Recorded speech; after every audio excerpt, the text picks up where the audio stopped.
Did I miss the extra point? I didn't see.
What up, Sean?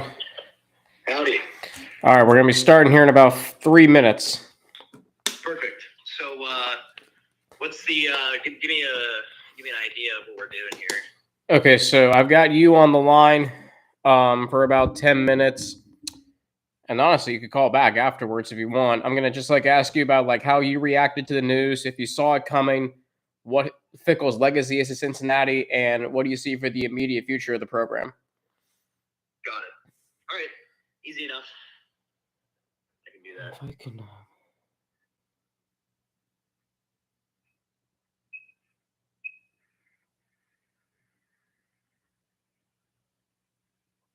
Is this for the Locked On Bearcats? Yes. Oh, very nice. Be sure to post a link to that. Yep, I'm posting on my Instagram right now. Perfect. Thank you.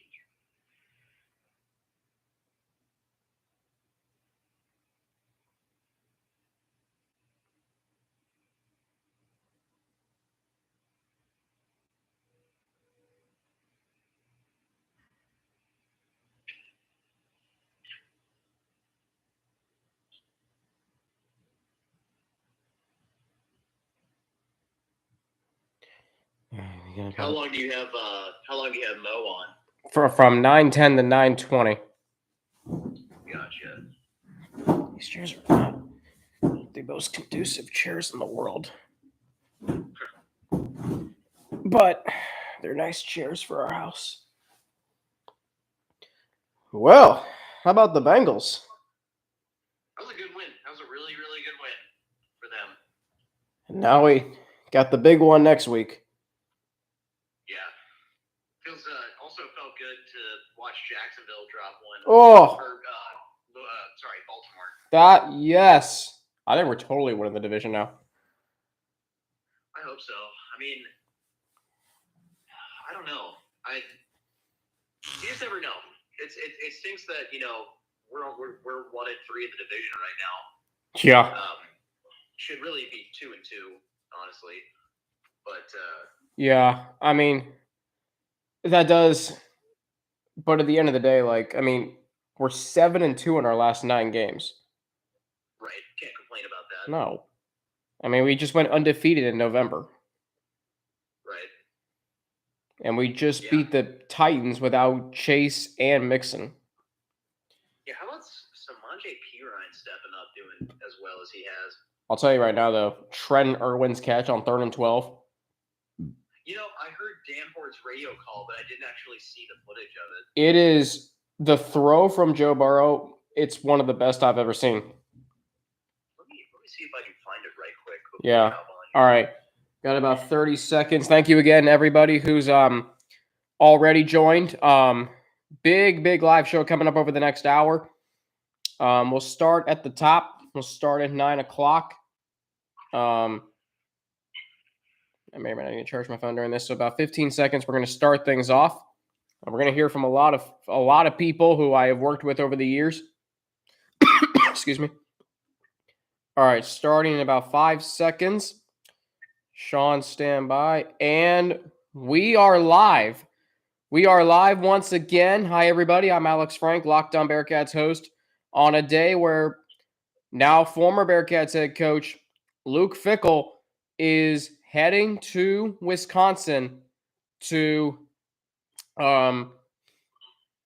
be the next head coach of the Badgers. And I am joined by my former colleague at Bearcats Media. Actually, let me go get my phone charger real quick just so my phone doesn't run out of batteries real quick. Sorry about that. I should have done that earlier.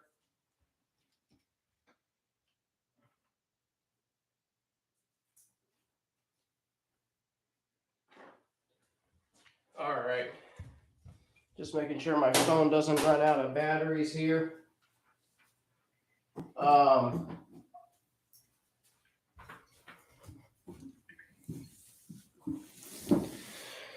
Thank you for holding. All right, now we are ready to go. I've got on the line with me my former colleague at Bearcats Media. In fact, the man who succeeded me as sports director of Bearcats Media. That is none other than Sean McMahon. Sean, obviously you and I are, we're just getting through this together. It's been an emotional day, I think, for a lot of people, for you, me. How did you react to the news when you found out? Well, at first it was a little bit of skepticism, because the first thing I saw was a tweet from Pete Thamel at ESPN saying, Wisconsin's targeting Cincinnati head coach Luke Fickell, and my first reaction was, oh, here you go again with the off-season rumors of Luke Fickell leaving for this place. A few years ago it was Michigan State and West Virginia, and then last year it was Notre Dame. So it kind of felt like the routine thing, because everybody wants Luke Fickell. He's one of the hot names in the coaching search for a lot of places. And then, about 30 minutes to an hour goes by, and all of a sudden it's pretty much finalized. And I couldn't believe it. I really couldn't believe what I was reading at first. It was surprising. You think, oh, well, wait a minute. We just finished the regular season. We still have a bowl game. Yeah. What's going on here? And Wisconsin? I mean, don't get me wrong. Wisconsin's a phenomenal program. But, I think everybody is in agreement that the only place, every Cincinnati fan, the only place we would have thought that Fickell would have left for was Ohio State. Turns out we were wrong. And, you never actually know what you think you know when it comes to college football, and when it comes especially to the coaching carousel. So it was pretty much shock and awe. I justified it in my own head at first as there's no way he's leaving. Amy Fickell, he's got kids here. Landon Fickell is, a player at UC. Like, he's built up the program so there's no way. I mean, he takes too much pride in this program, right? He's been an Ohio guy all his life. Turns out, like I said, you don't actually know anything you think you know when it comes to college football. So, just heartbreak. And, it just feels like we're in a really dark place for this program that, we haven't seen in quite some time. Yeah, that's a great point, Sean. And what's interesting to me is you bring up the regular season and bowl game, the timing of this. And I'm listening back to Luke Fickell's introductory press conference 6 years ago. And all I can remember is him talking about how he was still going to coach in the Fiesta Bowl that year. If you remember, Ohio State, for those of you joining us, Ohio State went to the Fiesta Bowl that year, which was part of the college football playoff. And Luke Fickell at the time was still their defensive coordinator. He still coached the game. And one of the quotes he said in that press conference was, he's committed to players. And that really resonates with everything he is about and was about for 6 years at Cincinnati. But Sean, the fact that he's not going to coach the bowl game this year is kind of a surprise to me. Now, then again, the bowl game that the Bearcats are going to play in this year is not going to be anything like the Fiesta Bowl in 2016 when the Buckeyes took on Clemson. But it still just makes you think, it just kind of leaves you. And I've been thinking about this last few hours, like, when you see Wisconsin post their "It's Official" on Twitter, and when you see John Cunningham hold a press conference just a few hours ago, Sean, it feels like a movie we're living in, and not a movie that I like, you like, or anybody else. And I'm just wondering, like you mentioned it, what is the future of this Bearcats program? Because now they're going to the Big 12, and there's so much uncertainty. Tucker the Rat Wittenberg, thanks for joining us, Tucker, commenting, Cunningham seemed kind of, I don't know if this is a word I can use, so I won't use it anyway. Fickell didn't have a legit reason to leave. I mean, a lot of people are obviously emotional today. Sean, you and I both are, but what does the future of this program look like? Got about 5 minutes until Mo Egger is going to join us. So, Sean, what does the future of this program look like to you?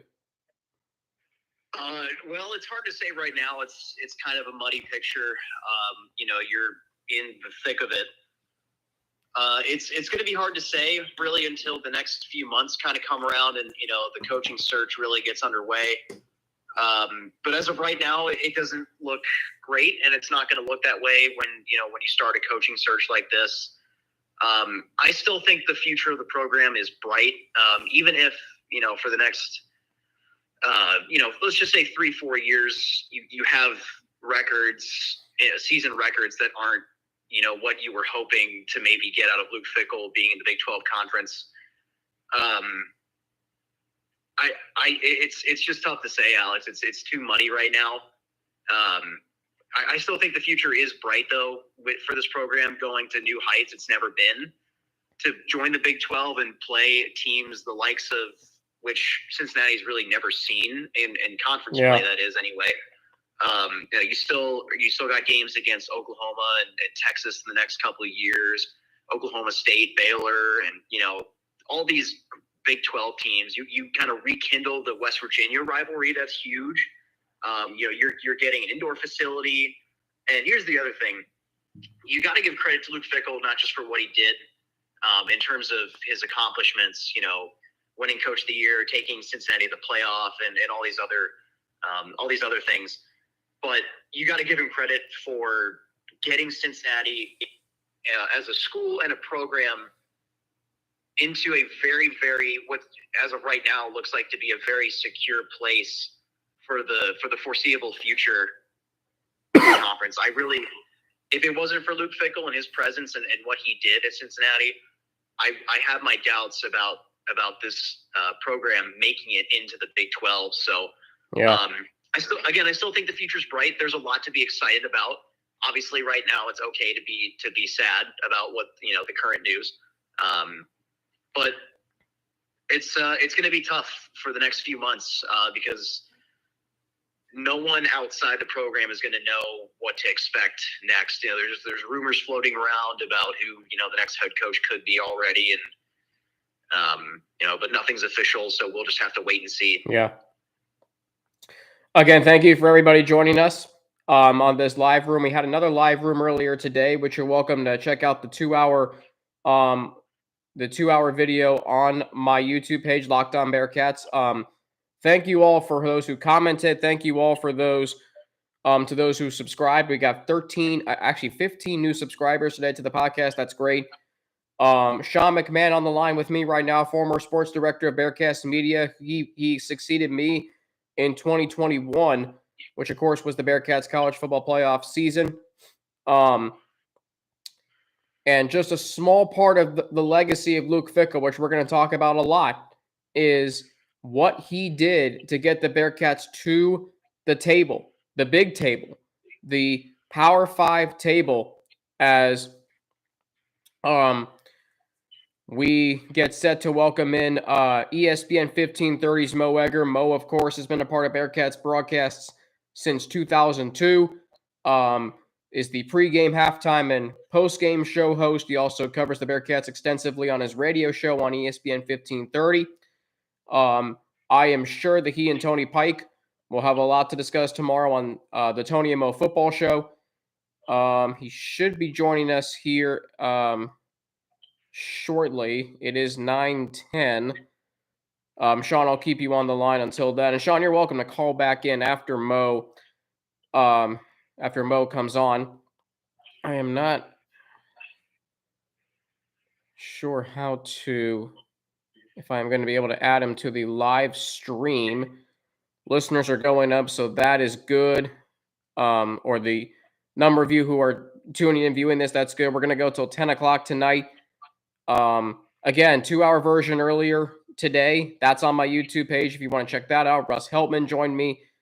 So many of you commented. So many of you threw out coaching names, potential candidates to be the next head coach for the Bearcats. I threw mine out there. Some are a little ambitious. Sean, I'll get to that with you after we talk with Mo. But just a surreal day. Tucker commenting, better not be Gino. I mean, obviously he's an internal candidate. He's an offensive-minded head coach. Sean, if you're okay, I'm gonna call Mo and get him on, and then I'll get you back on if that's all right. Thanks again for joining us, Sean McMahon, former sports director of Bearcats Media and a former colleague of mine with Bearcats as well. Sean, thank you. Yep, thank you, Alex. Thanks for having me. I'll be back in a little bit. All right, sounds good. All right. So we're going to get from ESPN 1530, one of my mentors in the sports talk show hosting profession. You know him as well as anybody.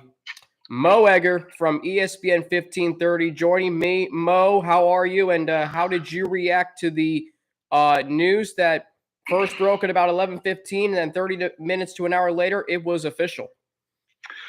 Well, I think anybody who says they weren't at least a little taken aback by it is lying. I mean, this wasn't. I think we all envisioned Luke Fickell leaving for another school one day, and when it happened, it was going to be at the end of a long, drawn-out process that was filled with a lot of different rumors and things of that nature. And this came on pretty quickly, and so I think that the sheer nature of how it went down lent itself to being a little surprising. I do think, though, if you kind of take a step back, it's not a shock. I mean, look, Luke Fickell, to a degree, is more hireable or was more hireable today than he was a year ago. I mean, UC's not playing for a national championship. There's no conference title game looming over all this. If you go back to a year ago, when we were worried about Notre Dame, it was, well, is this going to be a problem as they get set to play Houston? And then if they beat Houston, is Luke going to be there for the college football playoff? And I think he made it well known, you're going to have to wait for me if you want me. This was a different set of circumstances. If you wanted to hire Luke Fickell and have him start day one this week on your campus, you could probably get that done. And so I think from that standpoint, it's a little bit less of a shock than I think you might have thought going into this. Also, look, I mean, the Wisconsin job search, a lot of folks had sort of focused in on Jim Leonard being the guy who obviously took over for Paul Christ. But when there was no extension done, there were a lot of people who cover college football nationally who said, look, this isn't a done deal. They are going to do a search. They might not have mentioned Luke Fickell's name expressly, and they might not have focused primarily on Luke Fickell, but you had a Big Ten job and a good Big Ten job that was open, and a coach who was going to be available if they didn't advance to the conference championship game, and maybe even if they did. And so I think from that standpoint, the news is, while always surprising, not shocking. Mo, let me ask you this, because we know the Bearcats are heading to the Big 12 next year, and I think a lot of us were secure in the fact that Luke Fickell was going to be at the helm for a big transition. But now with him leaving for Wisconsin, how do you think this will impact the program as they make that transition to the Power Five? Well, it makes the job for whoever takes over a little bit more difficult, because it's not just the Big 12, it's the modern era that we're in, right? I mean, it's player movement, player empowerment. It's the different things that schools can do to entice kids to come to their program and leave your program if you've committed. And so all of that, you throw that on top of just the added level of competition in the Big 12, it makes the job, I think, a little bit more difficult. But I think long term, this is and has been an extraordinarily attractive job. The Big 12 is going to be an asset for UC's football coach. The American Athletic Conference never was. UC's next football coach is going to be able to recruit to the Big 12. Luke Fickell, and before him, Tommy Tuberville, had to recruit in spite of the AAC. There is a commitment to football that this university has made, and I believe is going to continue to make, that I'm not sure has always been there. There are parts of this job that no longer exist that a long time ago were primary facets of it, like marketing, like begging fans to come to games. And so in the short term, yeah, this is going to be tough. It's why it puts a premium on somebody who can recruit, and recruit not only kids who are in high school right now, but recruit kids who have signed to play at UC and who are currently on UC's roster. But if you find a guy who can do that, then the upside to this job is almost limitless. But yeah, I mean, look, they are, whenever there's a coaching transition, there's some difficulty that comes with it. Butch Jones went 4-8 in his first season. Luke Fickell went 4-8 in his first season, and then you add to it the caliber of competition that UC is going to see. Yeah, it's going to be more difficult. But if you find somebody who can navigate the short term, the long term upside for that coach and for this program is through the roof. Let me ask you this: who would you right now want to be the next head coach, and who do you think is the leading candidate? I think anybody who says they know who the leading candidate is lying. So I'll say that right now. Nobody knows. John Cunningham kept his last high-profile coaching search very close to the vest with Wes Miller. Wes was certainly a candidate that a lot of people talked about when the John Brandon situation unfolded the way it did, but nobody was talking him as the leading guy. And so, honestly, I think 99% of people who are opining on who they think the leading candidate is, they're blowing smoke. So I'm going to avoid that one.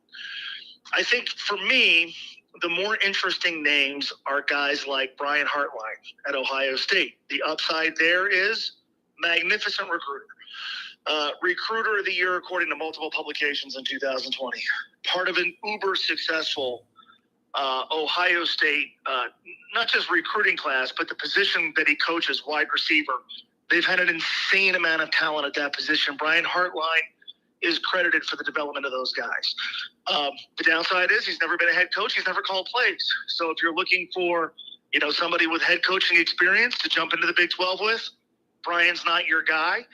What I would say to that is if you surround him with the right staff and if his recruiting acumen is what you think, he's going to be a head coach one day.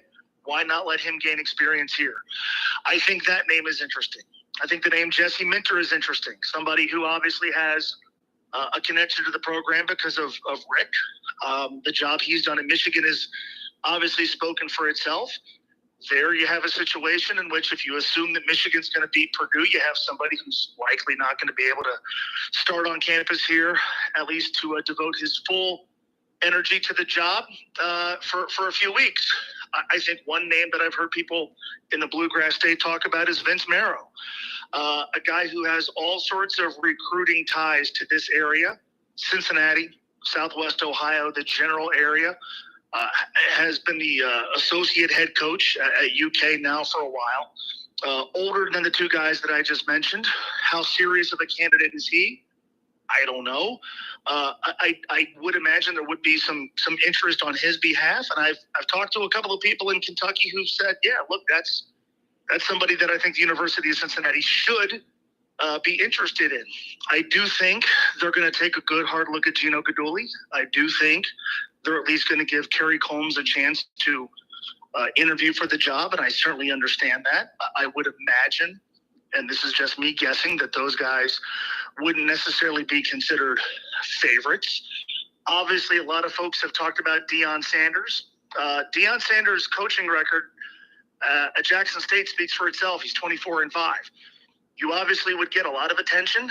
The buzz factor would be through the roof. I think what you have to do, though, is look, Luke Fickell won here primarily because he recruited here.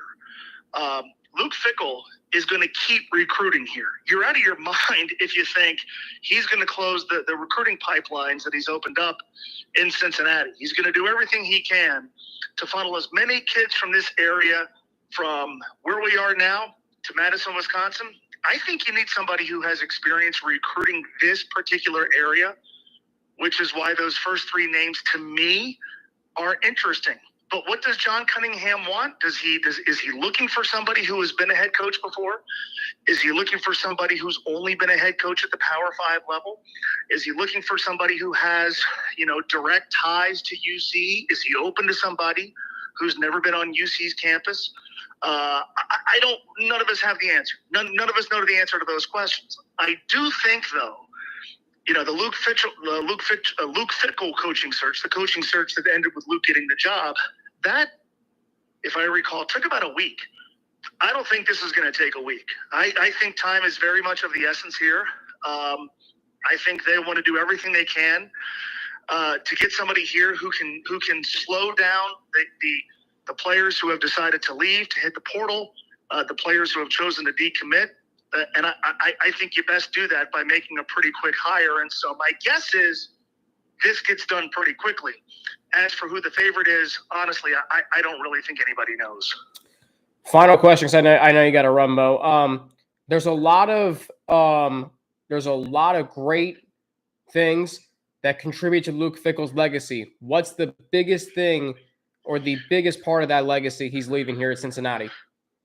Well, I think on a sort of macro level, just what he did with the program's profile. What he did with the program's profile, not simply in terms of, winning a lot of games and taking them to the college football playoff and all that stuff. All that stuff is awesome. But I think really for the first time, he built a program that felt like it had sustainability. When Brian Kelly did what he did at UC, which was awesome, he went 34-6. I think during that entire run, there was a sense of this is great, but it's not sustainable. In large part because you knew the head coach was going to leave at some point, and when he left, was whoever took over going to be able to keep it at this level? Butch Jones did a better job than I think people realize, but obviously that didn't happen with Butch. Tommy Tuberville had his issues coaching at UC, needless to say. I think with Luke, there was a genuine sense of, you know what, at Cincinnati, you can win big, and you can win big over a protracted amount of time. I also think, quite frankly, he raised the standard here. Look, this year's team went 9-3. They were legitimately 2 fourth-quarter stops away from going 11-1. They were a fourth-quarter stop on Friday away from hosting and likely being favored in the American Athletic Conference Championship game, and yet there's a whole lot of fans who just kind of shrug the shoulders. And the reason is the standard here is different than what it was before Luke Fickell got here. Those are good things. Those are really, really good things. And to me, those are on a macro level, the things that I'll think about first. There's a lot of other stuff. He obviously re-energized the fan base. He made the University of Cincinnati football program, I think, more than any coach ever, made it identifiable with local players. The amount of contributing players to the last couple of years who have hailed from Cincinnati, Columbus, Dayton, this sort of 300-mile radius that they called the state of Cincinnati when Luke and his staff first took over.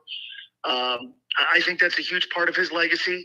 And the good thing is, I think a lot of those things can last, and the next head coach can benefit tremendously from them in a better league. Mo, I know you got to run, but thank you as always for your great insight. And I'm sure that you and Tony Pike, who, he is as connected to this program as anybody. You and him will have a lot to talk about tomorrow on your show, 3 to 6 on ESPN 1530 at Twin Peaks in Westchester. I almost said Florence. Westchester, if you're interested in going out. Mo, I can't thank you enough for joining me tonight on the live room, and I look forward to listening to your show tomorrow. Okay, man. Thank you. See ya. Mo Egger from Cincinnati's ESPN 1530 is going to break that all down for us tomorrow on his radio show on ESPN 1530. Let me get to some of the comments that I have missed as I was doing that interview. B Hillboy 37 saying Cincinnati in the Big 12 is a better job than whiskey in the Big 10. Christmas Spirit Gabriel, the question is now, who will Cincinnati hire? They can't hire a bum-wasted coach. I don't like how that's worded. With them going into the Big 12, they have to hire someone equal or better than Fickell. Tucker the Rad Wittenberg commenting, timing was definitely better for him this time around. He had to know more money was coming and had everything he needed to continue to be successful. That's accurate. Hire my dad, Coach Wittenberg. Well, glad you endorsed your dad.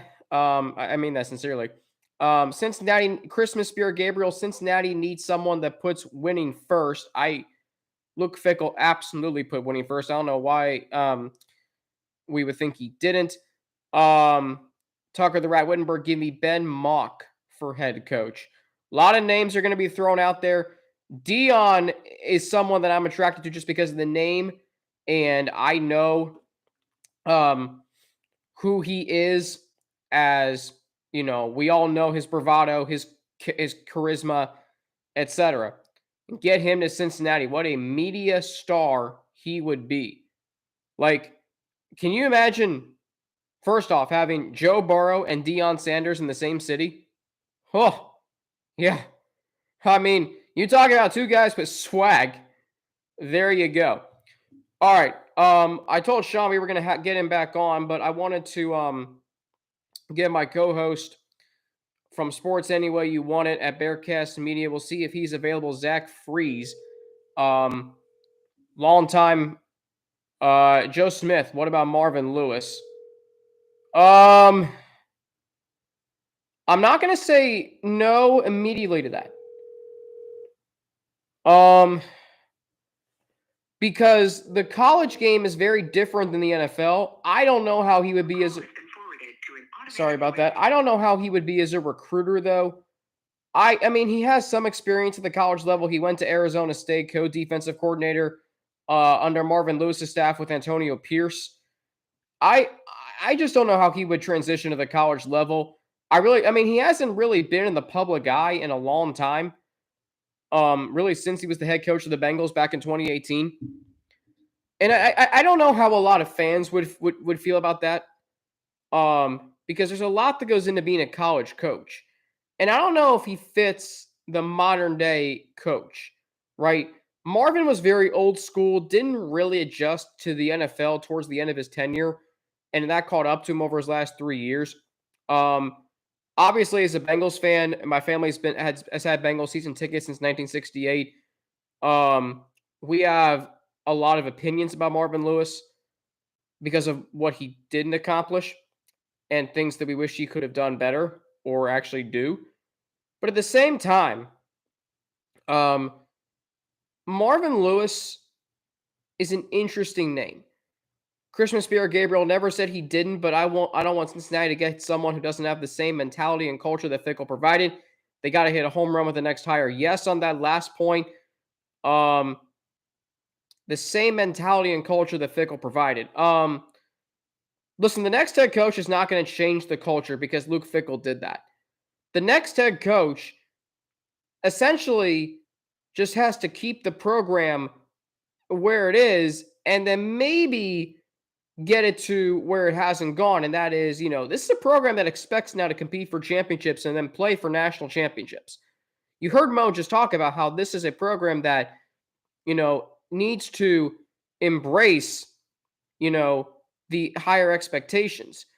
John O'Malley, Jeff Traylor of UTSA, Empty the Bank. That's an interesting name.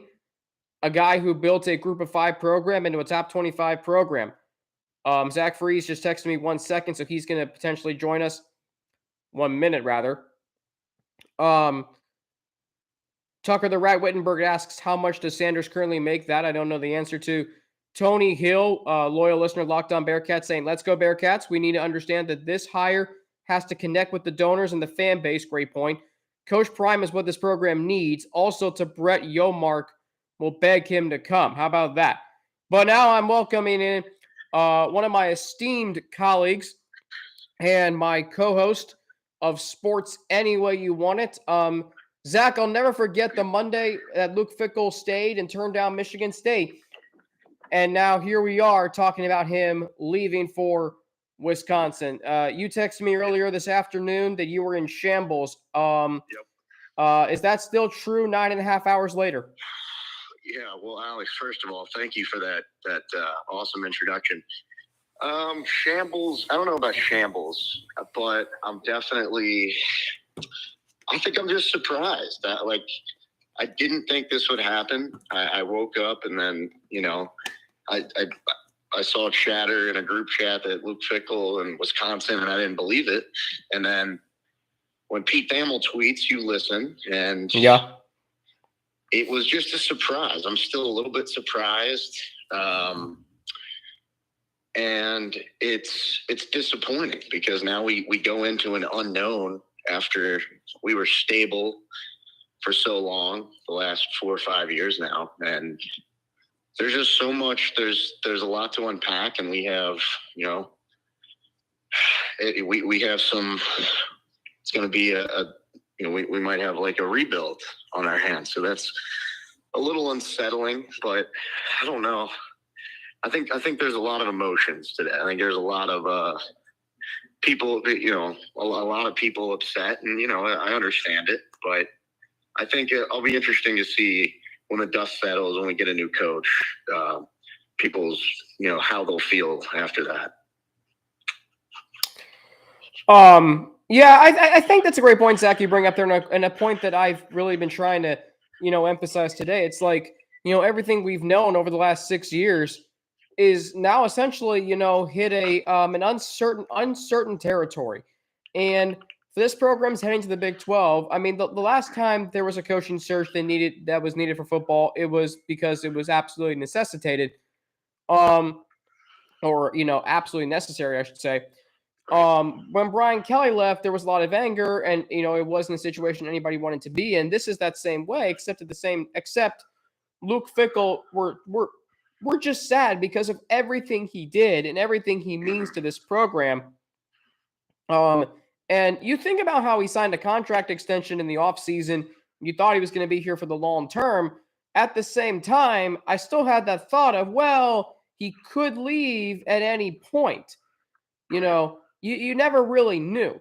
And now that he is, let me ask you this, Zach, because, you and I covered this team a lot. We called a lot of games together. We hosted a lot of radio shows together.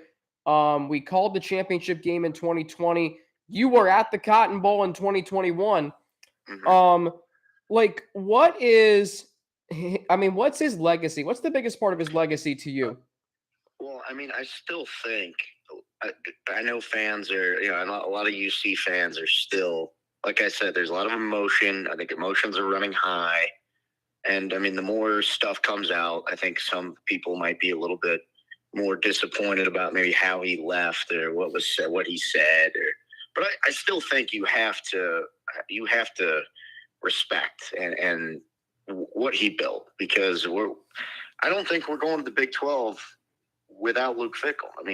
What he did, I don't know if it's possible without him. The stretch that he had. He got us to an unthinkable place in the college football playoff.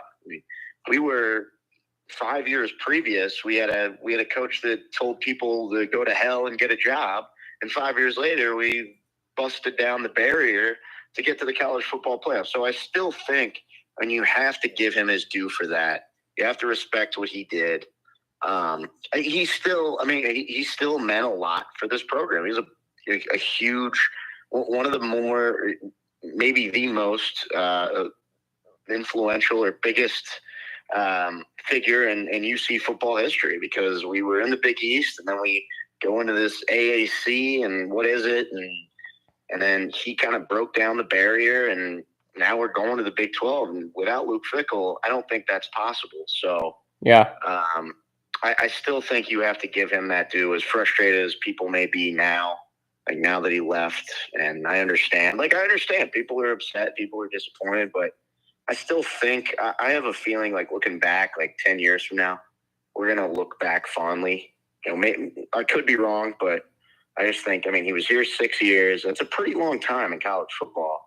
And yeah, he was outstanding. His tenure here was outstanding. I don't think there's really no other way to slice that. You can't take that away from him. So I know today is a tough day. I still think, look, man, Fickell was. You got to give him the respect that he's due. He built this program when we were in some shaky waters there. Shaky waters. Left. We were. Yeah, I remember there was a day, I think just maybe the day before the season started in 2017. This is our freshman year, right? God, I look like I hadn't lifted a weight in my life at that time. You were commuting at that time. I was a commuter. Yeah. And that was when you and I were in Flournoy's media law and ethics class. And so I was walking near CCM, and someone jokingly says, "College football playoff, here we come." And at that point, I think I laughed at that guy because I'm like, they're never going to get there being in the Group of 5 conference. Right. And then lo and behold, 4 years later, they do. And I think one of the biggest parts of Fickell's legacy is he made you dream big. He made you think that anything was possible, right? Right. I mean, 4-8, and I don't know if you remember this, Zach, but I remember I was sitting in my dorm room on a Sunday night, okay, freshman year. And I forget what I was doing or what I was supposed to be doing. And I checked my email, and Luke Fickell wrote a letter to the entire university saying that he was going to do everything he could to put a championship product on the field. And this was the day after they barely beat UConn, right? And I was like, well, they're a long way away from a championship caliber team. I mean, maybe just a bowl game next year. And then Luke Fickell says, "Oh, well, I think, we can compete for a championship this year." And Justin Williams admitted he thought that was too ambitious. Freeze, by the end of that season, they were on College Game Day. Mhm. And it wasn't like they were on College Game Day as like the opponent of a team who's really good. That's a Cinderella story. They were on College Game Day because that was a very big game, UCF, right? So Right. you got to College Game Day, then you got to win a conference championship, and then you just barely lose to Georgia. And then you see Ritter, Sauce, Kobe, all these guys come back, and you see you're ranked number 8 in the AP Top 25 preseason. I mean, we were talking playoffs in Cincinnati. I mean, the Bearcats were number 2 in the AP poll at one point. Zach, the Bearcats were ranked higher than Alabama. Yeah. It's crazy to think like where he took this program. I mean, 2017, 18-year-old Zach Freeze, who went to Wrigley Field that summer. I did. Great memory. Yeah. Impeccable. We need to take a baseball road trip next year. You, me, Elliot, and some others.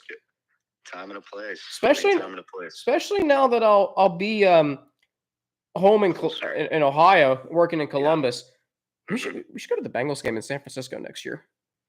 Well, I don't know if I'll make it out that far, but a baseball trip, I'd be fair game for. All right. So we talked about his legacy. You were on it when you and I hosted our show. This was April 2019 when Mick Cronin left for UCLA, and I think that came as I don't know if it was a shock, but definitely, I'm trying to remember like what I felt at that time. Oh, I think we were mild. I think we were surprised. I mean, we were surprised. I think it was not like crazy that I just think like after they lost to Iowa, that kind of like maybe both parties maybe were a little bit. I think Mick maybe Mike Bohn was maybe a little bit frustrated. I think that was a relationship that was not the best. So I think, I don't think Mike Bohn was like had to. I don't think he was going to do anything it took to keep Mick, and I think we know that. But I think it was mildly surprised that Mick left. But it's UCLA, Mm-hmm. so got about 20 minutes left here. Yeah. And you on our show, I think it was the next day, right? You and I had a show the next day. Yep. And you said that John Brandon was the most likely candidate. Yeah. You were right. And you were all in on Brandon. I was all in on Brandon. I was all in on Rick Pitino. Who was your co-host at that time? I don't remember him. Well, then again, you mocked me, you gave me whatever the look when I picked the Bills to beat the Cowboys on Thanksgiving that year, and then lo and behold, I texted you on Thanksgiving. Yeah, what did I tried to tell you. So Alex, let me ask you this. So you thought it would be Pitino, right? Back there, you wanted Pitino. See, you wanted Pitino. I did because of the name.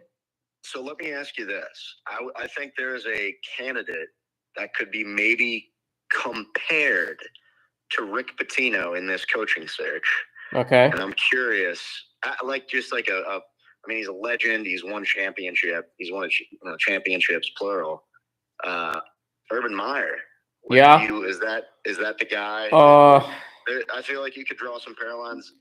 There's been some controversy with the two. Yeah, I don't know how I'd feel about Urban. Yeah. Especially after what happened in Jacksonville. I don't think it's likely. If what happened in Jacksonville had not happened, maybe I could get around it. But then you got to think about what happened with, with what happened at Ohio State, which he wasn't, he didn't do anything directly, but he was the head coach who kept that Zach Smith, I believe is his name, on staff. Right. So there's that. The controversy. I mean, again, now as a football coach, very few are better than Urban Meyer. He's won everywhere he's been. He's a great recruiter. He's won a lot of big games. I think he would be able to keep a lot of players in Ohio, but his coaching style is very different than what a lot of coaches. Now, you say Urban Meyer, I'll throw another big name candidate at you that I would love, and I think could challenge Joe Burrow for biggest personality in Cincinnati, Zach Freeze. Who would that be? Deion Sanders. Yes. Okay. And I say that because, the name itself, he'd be able to recruit, and also Freeze, don't forget, he has ties to Texas.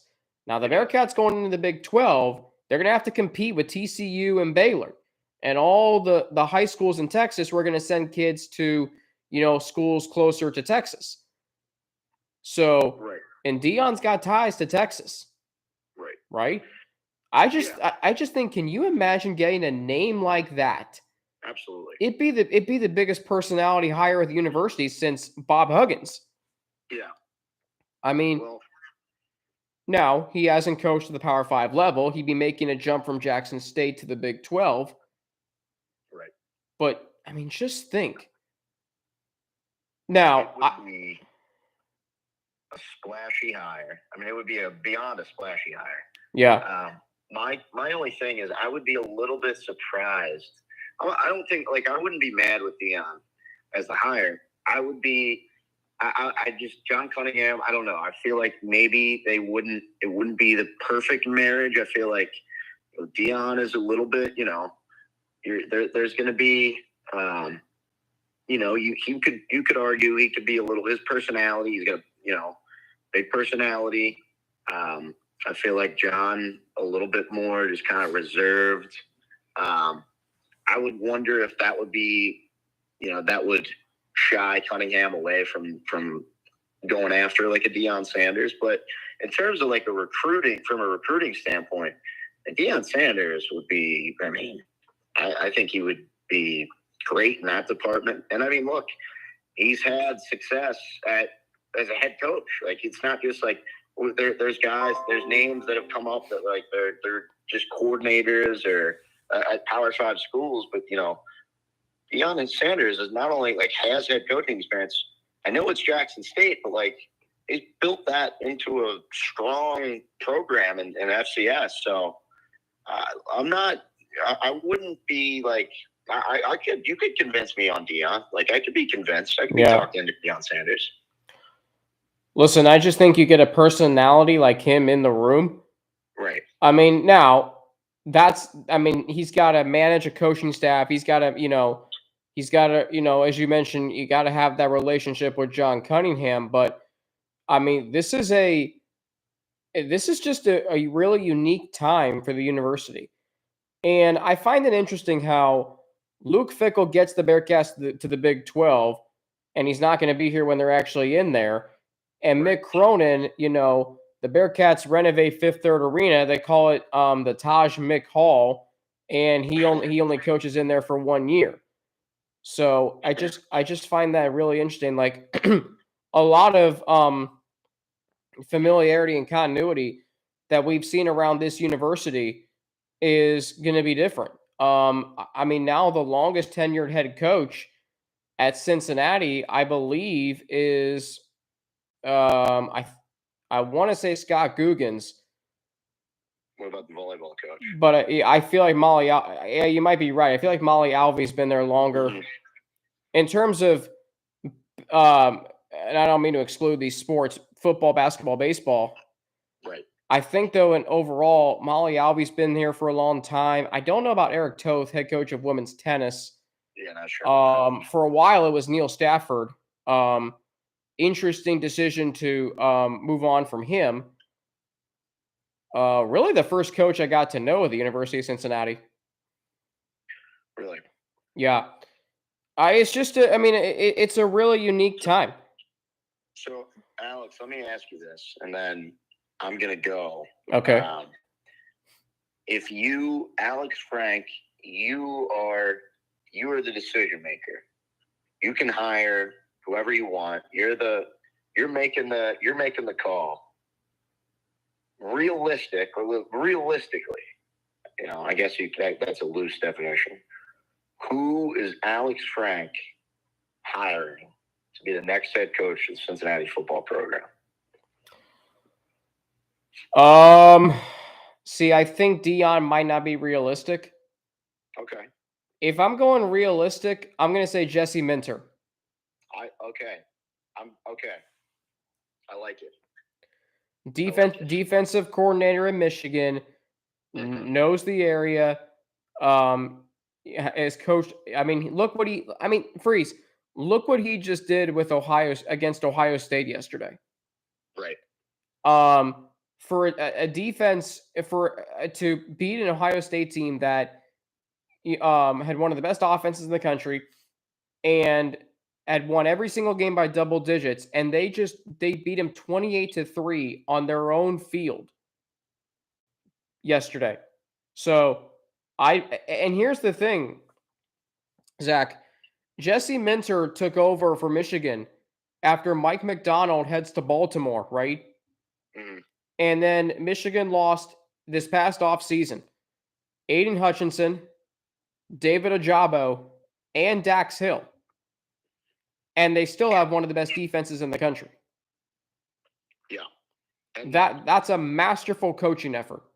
And I'm glad you said that, because he was the guy who, when I saw that the job was opened, or after the first hour of sulking, I kind of was like, I'd call Jesse Minter would be the first call I'd make. And I'm not saying I'm not going to say how you got to hire Jesse Minter, but I just feel like he is, what he's done at Michigan, hell of a year, hell of a job. And I understand he's a little bit green, he's only been a D coordinator for 2 years. He was at Michigan and then was at Vandy last year, but I would take a good hard look at him. He'd be on my short list. He'd be a guy that would be absolutely near the top of my list. A guy that I'd want to hear your take. A guy that I like, when I listened, I don't know, I'm sure you listened to Cunningham's press conference. I did. It made it seem like he really wants a guy who has experience as a head coach. I don't know. That's kind of what I took from it. It seems like he wants a guy that, knows he can recruit, that this new coach can recruit, can handle NIL stuff, can do so. Matt Campbell's a name that I've seen come up. I don't know if he would leave Iowa State. I know they had a down year, but Iowa State's, that's a tough job. It's not the easiest job in the world. He has Ohio ties. He would be a guy that, I'm not saying right or wrong, I think it'd be a home run hire. I'm not saying it'd be a terrible hire at all. But he would be a guy that maybe would come to mind in terms of has head coaching experience, knows the Big 12.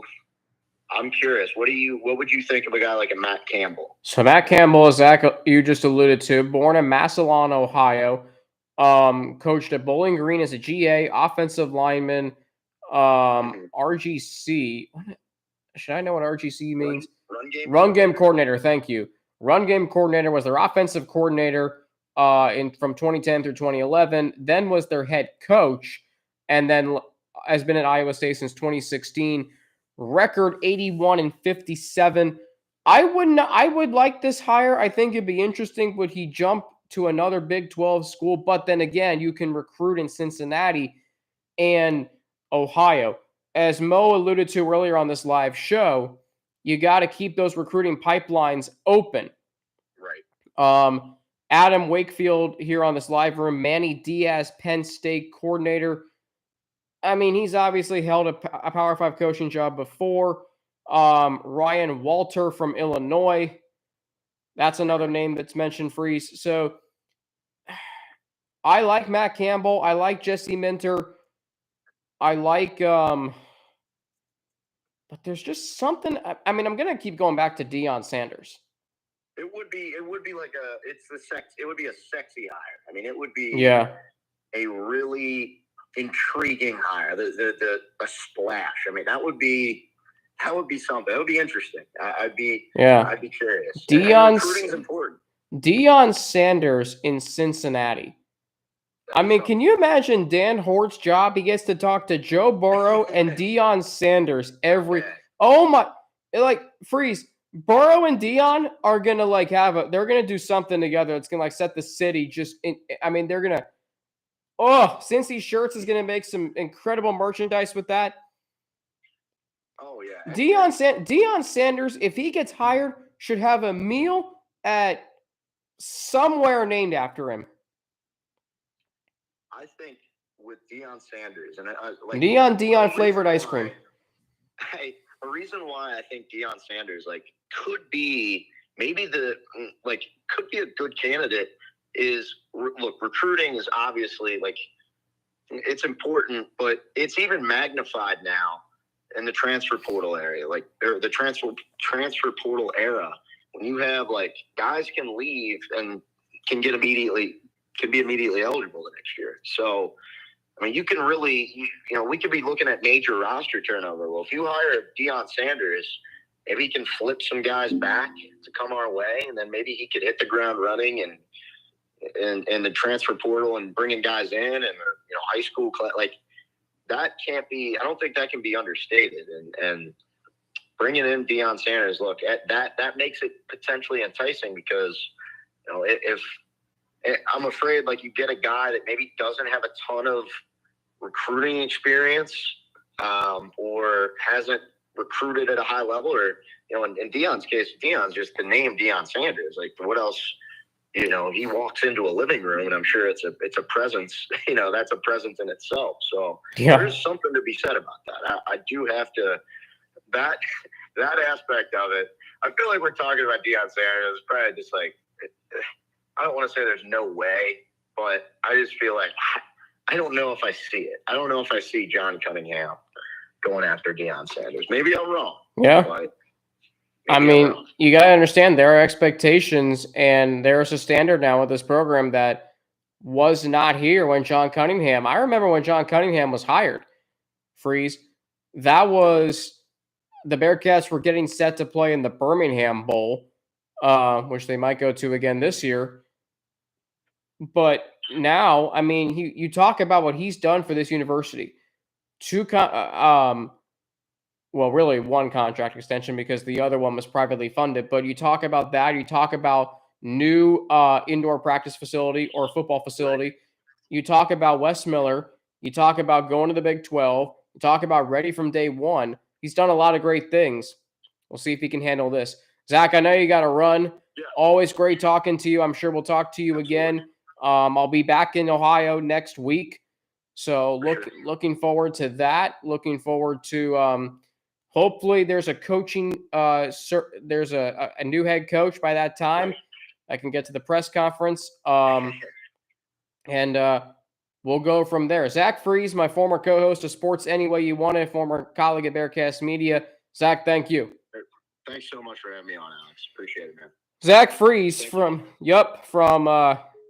Bearcats Media. We're going to circle back and get Sean back on the line. Final 5 minutes.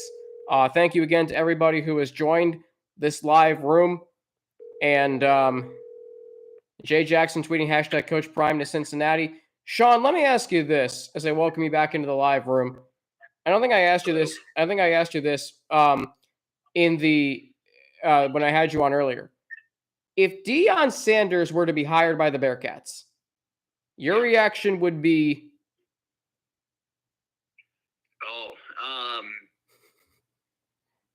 I'd be pretty excited. I mean,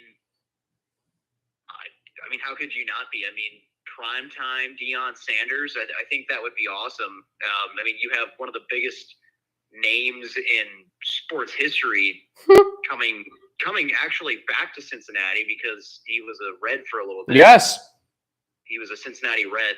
His jersey actually hangs at Montgomery Inn, which is funny. But yeah, I would be excited about that. However, I don't know that I see that.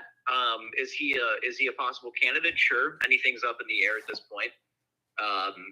But yeah, I would be pretty excited to see how that would turn out. I mean, you would get some pretty high profile, excuse me, some pretty high profile recruits. Because who wouldn't want to play for Deion Sanders? At a Big 12 school. So I think if that were to happen, every Bearcat fan in the world would have every reason to be more than ecstatic about it. Can you imagine having Deion Sanders and Joe Burrow in the same city? That would be a lot to handle, but I mean, Cincinnati's not shy of having athletic stars. I mean, can you imagine? Like, I can already see neon Deion flavored ice cream at Graders. Okay, Now we got about 3 minutes. Final question: Who do you think is going to be the next head coach, and who do you want to see as the next head coach?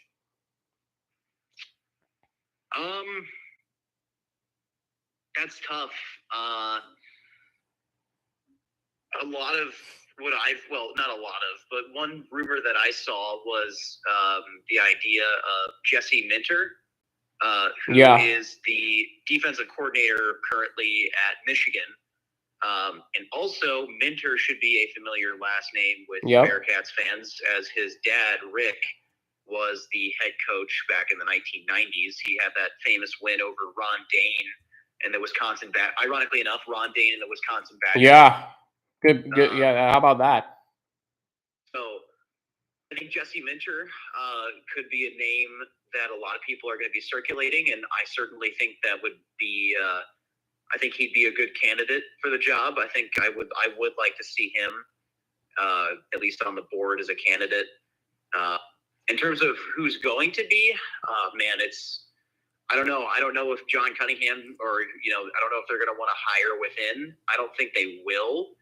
I think they're going to at their coach for a new coach.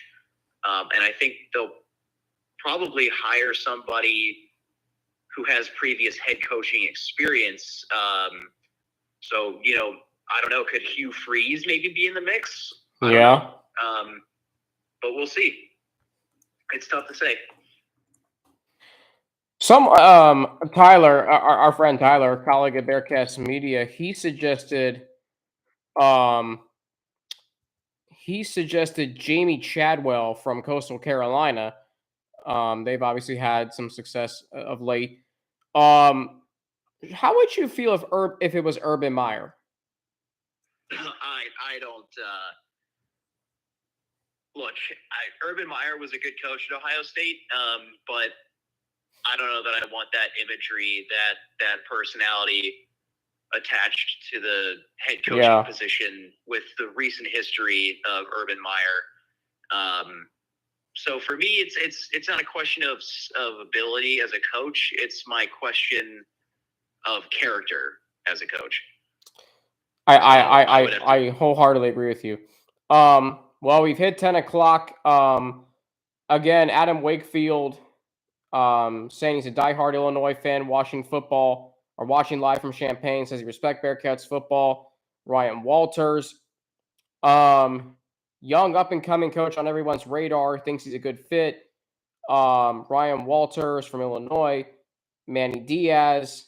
Gregory Helton saying Walters keep dreaming. I mean, I don't know, but I do know that, I mean, we're in a very interesting time for Cincinnati Bearcats football. Sean, I know that you're going to be on pins and needles watching this coaching search over the next few days. Thank you again for joining.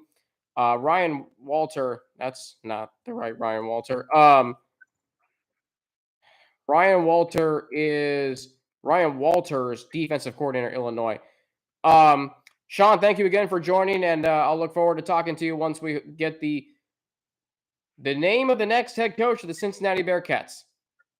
Yeah, I would expect that to come sooner rather than later, Yes. Alex. Yep. Sean McMahon, former sports director of Bearcats Media, former colleague of mine as well, and former co-host of Inside the 275 Loop. Always a fun show to do Wednesday nights. Yes, it was. Indeed it was, and I miss doing it. Yeah, I miss doing everything with Bearcats. Sean, thank you as always. We'll talk to you soon. Yes, thank you, Alex. Have a good one. All right, you too. Thank you.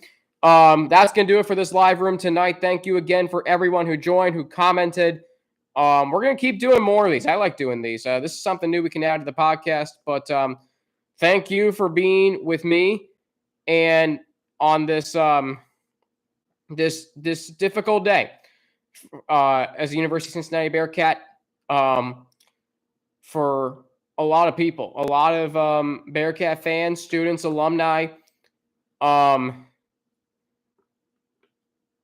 very, very difficult day, but one that I think we need to also look back with gratitude, appreciation, and reminiscing on all the memories Luke Fickell brought us to Clifton. I hope you all have a great rest of your night, a great start to the work week tomorrow, and a great week. And keep making Locked On Bearcats your first listen every day. Looking forward to getting back to that. We'll have Tuesday's episode up for you sometime tomorrow, for sure by Tuesday. So looking forward to that. And we're a Bearcat community. Let's let's stay strong and understand that we're going to get someone who's going to keep this program where it's at with the expectations and standards. And I look forward to talking to you all soon. Have a great night, everybody. And look forward to talking with you Tuesday on Locked On Bearcats, part of the Locked On Podcast Network, your team every day. Make sure the Locked On Bearcats is your first listen of every day, and I will talk to you all on Tuesday.